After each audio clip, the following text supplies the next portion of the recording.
देशात सध्या लोकसभा निवडणुकीचे वारे जोरात वाहत असून प्रचाराची रणधुमाळी सुरू झाली आहे। कोल्हापूर लोकसभा मतदारसंघातील महायुतीचे उमेदवार संजयदादा मंडलिक यांच्या प्रचारासाठी कागल विधानसभा मतदारसंघातील गडिंग्लज शहर व तालुक्यातील भाजपच्या प्रमुख कार्यकर्त्यांचा मेळावा गिजवणे येथील शगुन हॉलमध्ये पार पडला। त्या मेळाव्यासाठी शाहू उद्योग समूहाचे अध्यक्ष राजे समरजितसिंह गाडगे व संजय मंडलिक यांचे सुपुत्र वीरेंद्र मंडलिक यांची प्रमुख उपस्थिती होती।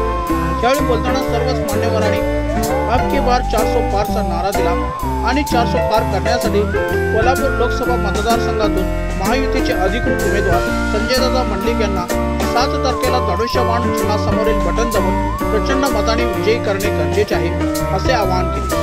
तसेच या मेळाव्यासाठी भाजप कार्यकर्ते व शिवसैनिकांची मोठी उपस्थिती होती। इथून पुढे उमेदवारांनी अर्ज भरल्यानंतर प्रचारात खरी रंगत येणार असून अब की बार 400 पार होणार की नाही हे पाहणे औत्सुक्याचे ठरणार आहे।